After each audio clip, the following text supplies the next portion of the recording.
This is the Right Now podcast with Sarah Werner, episode 125, Procrastination.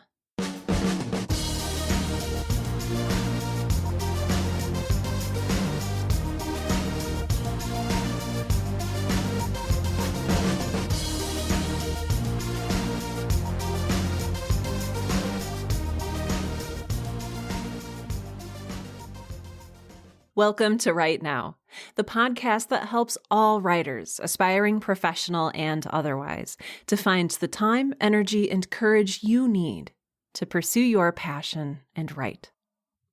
I'm your host, Sarah Werner, and it's confession time. I am a lifelong procrastinator. This is one of those labels that I do not love, but I also cannot deny that it is true. So just real quick, procrastination essentially means putting something off. It means delaying or postponing something and leaving it for later. Maybe this is a word or a label that you are also familiar with. Maybe you have a habit of putting things off until later for a number of reasons. I'm also going to talk about another word that I've been labeled with and often goes hand in hand with procrastination.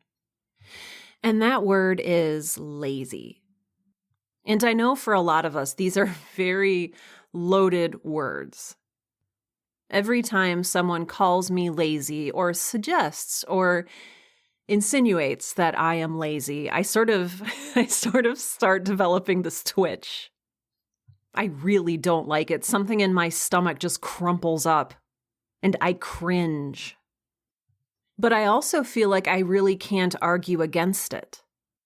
Because to some degree, to a large degree, I feel like it's true. I am a procrastinator. I am, you can tell, by when I turn in my work and when I produce things. Even this episode is late. Like, was I very ironically procrastinating about my episode on procrastination? Yes. Do I feel deep down inside like a fundamentally lazy person? Yes, I do. I'm not saying this so you can be like, oh, Sarah, you're not lazy. Let me make you feel better. You do a lot of stuff and blah, blah, blah. I'm not saying this to garner sympathy. I'm saying this because I want to talk about it. And I'm wondering if this is also something that you as a creative person deal with. So let's dive together into the weird and messy world of procrastination and laziness. And let's just see where it takes us. I have been a procrastinator as long as I can functionally remember. I would put off doing my assignments or my homework or my summer math worksheets until the last possible second, because there were so many other things I would rather be doing. For me, that was reading and writing. Now, I know that sounds a lot like the homework I was avoiding, but these were things that I actually wanted to read and write. And if you're not hearing it already, in the following discussion, you're going to hear a lot of insinuations about selfishness and entitlement as well. And selfishness and entitlement, I think, are also deeply tied in with procrastination and laziness. So I invite you to set aside your judgment of me and also to set aside judgment of yourself as we move through this discussion. I know it's really tempting to say something is good and something is bad. Like me wanting to read what I wanted to read and write what I wanted to write instead of doing the reading and writing I was assigned could be labeled morally wrong or morally bad or inherently selfish or even entitled. But the thing was, I did the work. I just did it at the very last second. And I did it well because I was a perfectionist who thrived on other people's affirmations. In order to feel like a worthwhile and valid person, I needed to get good grades. And I did. I just put off the work until, again, the last possible second. If you, like me, were or are a procrastinator, I want you to think about why. Now, there might be a lot to unpack here, but throughout our conversation, I want you to remember that there's probably a reason that you put things off. For me, it came from a sense of dread. I dreaded doing homework and assigned tasks because this homework and the assigned tasks were painful to me. And I've only realized this very recently, but having to regurgitate information I had absorbed or having to prove to someone else that I was smart or that I understood a concept was extremely tedious to me. My brain did not want to stay in that place. My brain wanted to leap ahead and learn new things and come up with new ideas. And I understand that there's a little bit of a paradox here. I didn't want to learn what people taught me, but I did love to learn. And I didn't want to read the books that other people gave me, but I did love to read. Is that entitled? Maybe. Is entitlement morally good or morally bad? I don't know. I don't think so. In terms of self-development, no. In terms of adhering to societal norms and structures, yeah. But my point here is, I did the work, and I did it well. I just did it at the last possible second. I later realized that putting things off to the last possible second gave me a very short time period, which gave me a very firm deadline. And that helped me focus.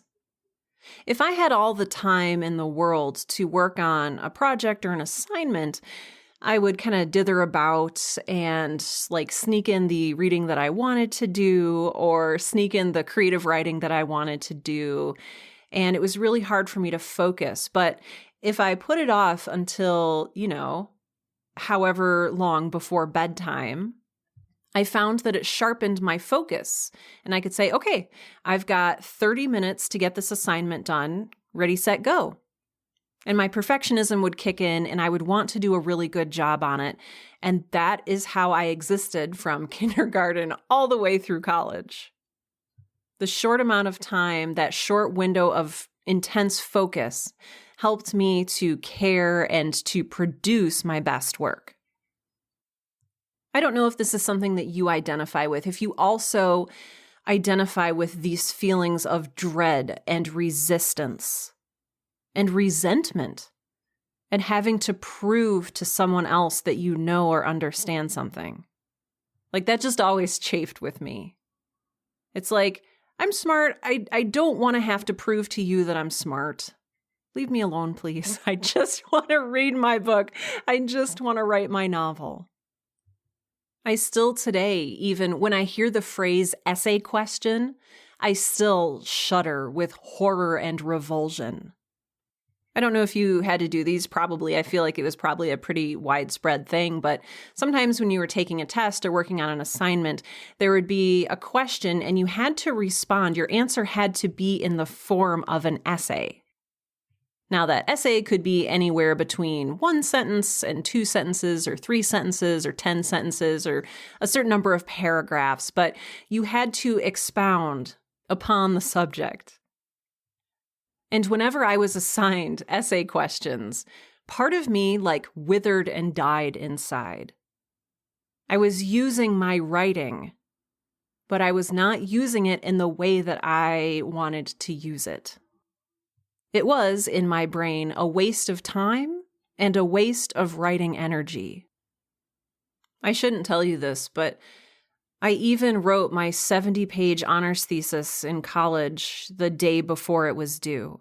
I had done some reading beforehand and made some notes about things I wanted to say, but I thrived on the sharpening of focus that I got as a deadline approached more and more closely.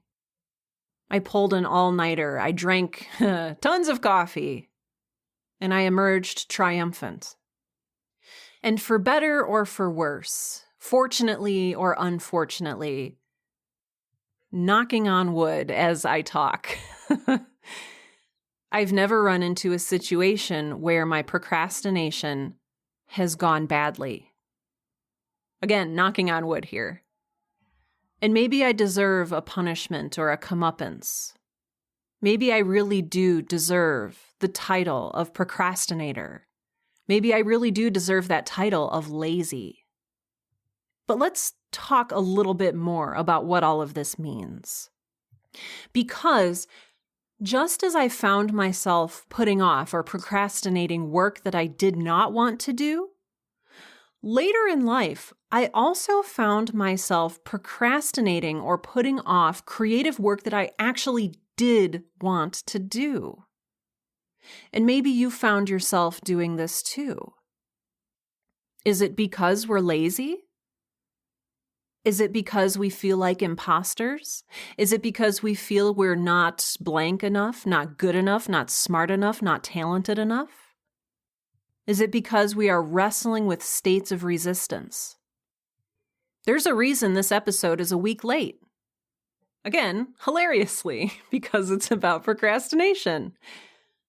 And that is because every time I sat down to record, I didn't think I had anything good enough or smart enough or insightful enough to say. And depression would take over and wrap my brain in a cloud of apathy and self-loathing. And I would tell myself, well, I still have other work I need to be doing. I run my own business. I have my state taxes to file. I have emails to answer. I have interviews to do. I have Girl in Space episodes to write. And even beyond work, I have my daily workout to do. I have a doctor's appointment to go to. I have to check my social media. I have this book I need to read before it's due at the library. And I can't possibly record this episode of the Right Now podcast until that mountain of obligations is out of the way. These are the things we tell ourselves. I've talked before on this show about fear. And I've talked on this show before about perfectionism. And I've also talked on this show before about resistance. And these three factors are all coming back in today's episode as we talk about procrastination. Because when we procrastinate things that we actually want, I think that comes from a place of fear. And fear is also where resistance and perfectionism come from. Yes, even though, and I'm going to use Girl in Space as an example, even though I love Girl in Space, I love it. I had so much fun creating the first season. And I love my characters, and I love coming up with new adventures for them and new problems for them to solve, and new evil forces for them to fight against. I still procrastinate working on it, even though it is physically painful for me to realize that season 2 should be out right now, and it's not yet. So why has it taken me so long? Why have I been so resistant to moving forward with it? Well, a lot of it has to do with fear. When I sit down to write in the mornings, and I look at my draft of the current episode I'm working on, I get slammed with fear. And I've got it in my head for some reason that the first draft that I write has to be an immediate masterpiece. And I don't always feel prepared first thing in the morning with my cup of coffee to create masterpiece level work. And so I say, okay, well, just to settle myself into the day, I'm going to check my email. And so I check my email and I respond to some emails. And then I look back at my document and I think, well, I'm not quite ready yet. I'm afraid to get started. I'm afraid to dive in. I'm afraid it won't go well. I'm afraid it won't be good. I'm afraid that I'm not good. I'm afraid. And so I'm just going to check social media real quick because that's an important part of my business. That's how I connect with my fans. You can hear me justifying it, right? And then I scroll on Instagram and Twitter for the next hour. And then suddenly I bring myself back and I realize, oh crap, I've got to work on Girl in Space. And by that time, I'm hungry, and so I want breakfast. Or I realize that, oh, it's time for my 9 a.m. live stream with my Podcast Now students. Or I realize, oh, shoot, I have to meet someone for coffee in 20 minutes. Or I have a doctor's appointment. Or my taxes are due. A million things will always come between us and our creative work.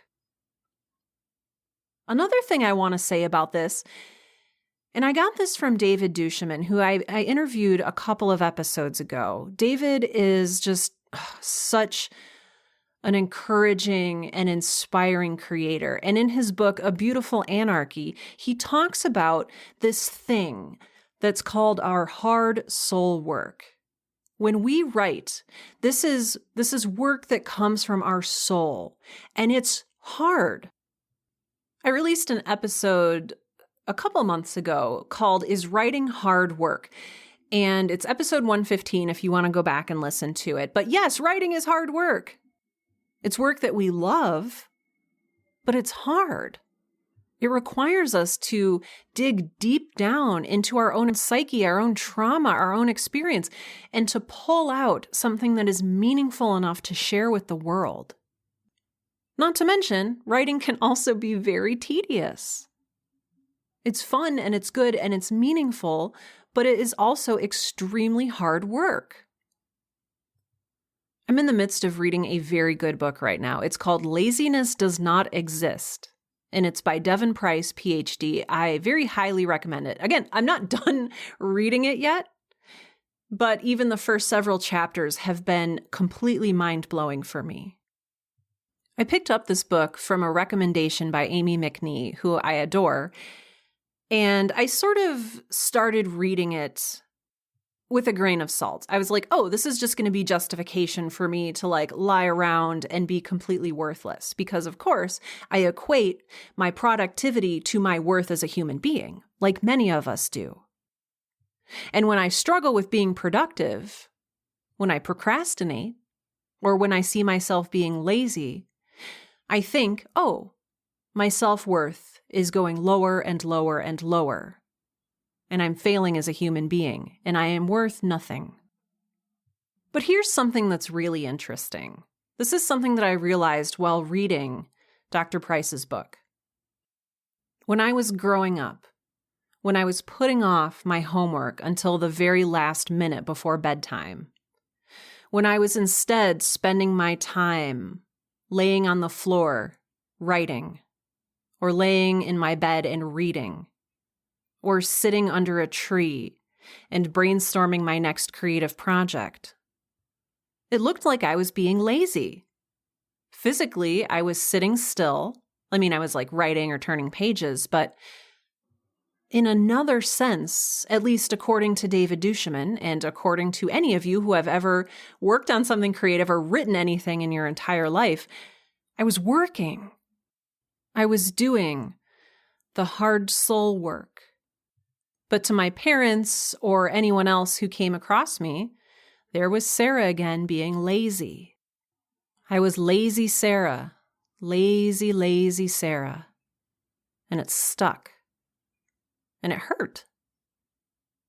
And coming full circle, even today, whenever I have time to work on Girl in Space or the Right Now podcast, since these are things that I want to do, creative things where I'm not doing manual labor, I think of them as lazy.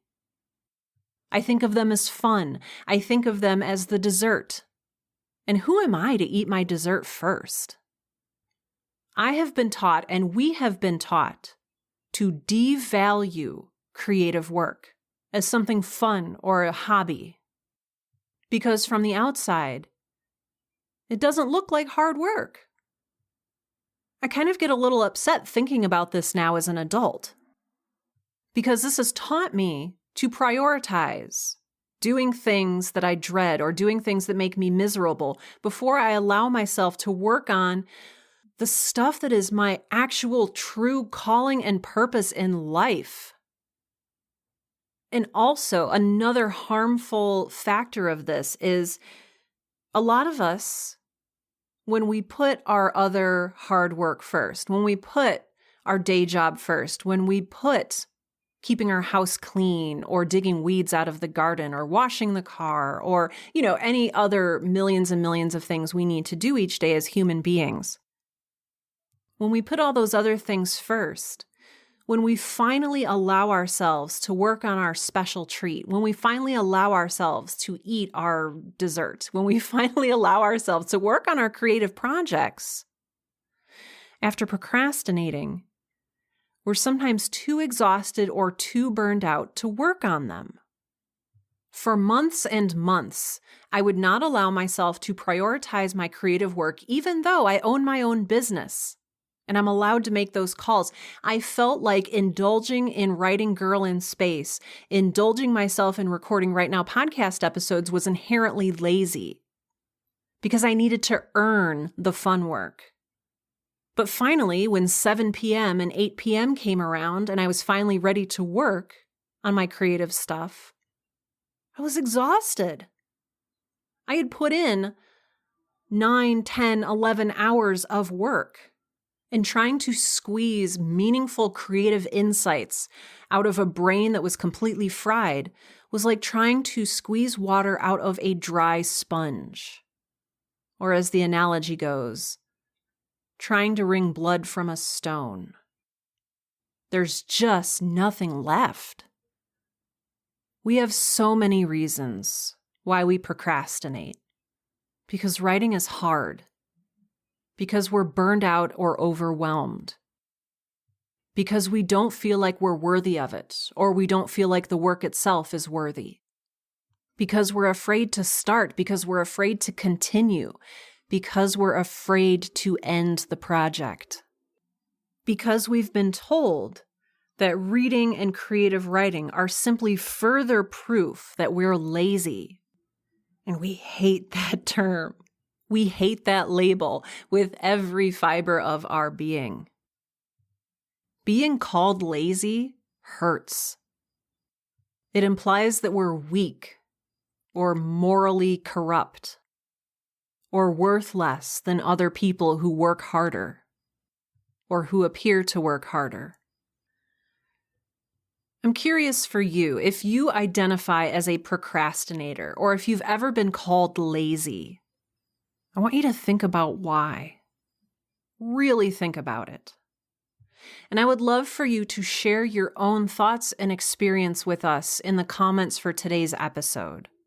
This is episode 125, and you can find the show notes for this episode out at sarahwerner.com. That's sarahwerner.com. You can navigate to this episode, scroll down to the bottom of the post, and there you will see a comment section. I would love to hear your thoughts. This is such a heavy and complicated and complex issue, but we've also been taught to leave it at the label, to dismiss people who we see as lazy or procrastinators. I've been thinking a lot about my own quote-unquote laziness and my own procrastination. And I've been trying to really fully own these identities while also challenging them and experimenting with how I can actually be more of the person who I want to be. And something I found for me that has actually worked, and it's taken time. Like, this is not something that like you snap your fingers and like overnight you're changed and you're a different person and you're suddenly able to write everything all the time. This is not an easy solution, but I've really worked hard to set boundaries and respect them, and to start respecting my own work, and to start valuing my own creative work, and to establish habits. Yes, even though I am the kind of person who hates routine, I have given myself permission to prioritize my creative projects. And I've blocked off every day my calendar first thing for 3 hours. Monday, Tuesday, Thursday, and Friday. First thing, before I take care of finances, before I check my email, before I even think about getting onto social media. I've been building the habit of getting out of bed, turning on my coffee maker, feeding the cats, bringing my coffee into my office, sitting down and giving myself permission to eat my dessert first, giving myself permission to work on Girl in Space, to work on my current creative project. Because I've also given myself space afterward. I've blocked off time on my schedule for exercise, and I've blocked off time on my schedule for the email and the social media and all of that other stuff that I used to do first thing to earn my creative writing session, which I'm also trying to remind myself that I don't need to do. Again, I would love to hear about your own experience with procrastination and laziness. Again, I would love to see you share those thoughts out at sarahwerner.com. And I would also like to encourage you to pick up the book, Laziness Does Not Exist, by Devin Price, PhD. It has been just really great food for thought lately. I would also like to say thank you for listening. A podcast is nothing without its listeners and its audience, so thank you so much for being here. Special thanks also go out to my patrons on Patreon. Patreon is a secure third-party donation platform that allows people like you to donate $1 per episode, $2 per episode, $10 per episode, $100 million per episode, whatever you feel is appropriate for you. Special thanks especially, yeah, we'll say that, go out to Kayla Mary Heel, Christine Black, Laurie, Regina Calabrese, Garrett, Leslie Duncan, Mark Bullock, Michael Beckwith, Mike Teft, Sarah Bannum, Sarah Lauzon, Sean Locke, Summer, Tiffany Joyner, and Whitney Magruder. Thank you all so much for financially supporting the work that I do here at the Right Now podcast. I would not be able to make this show without you, so thank you. If you are interested in becoming a patron, that is awesome. Just go to the show notes for today's episode and click on the button that says help support this podcast. If you are not able to financially support the show, that is absolutely fine. You can support the show simply by telling someone else to listen to it and showing them how to download podcasts if they're not sure how to do that. Word of mouth is absolutely the best way for this podcast to spread, and I appreciate you telling someone else to listen. So thank you if you've done that. Thank you in advance for doing that. I truly appreciate it. And with that, this has been episode 125 of the Right Now podcast, the podcast that helps all writers, aspiring professional and otherwise, to find the time, energy, and courage you need to pursue your passion and write. I'm Sarah Werner, and I'm going to get to writing.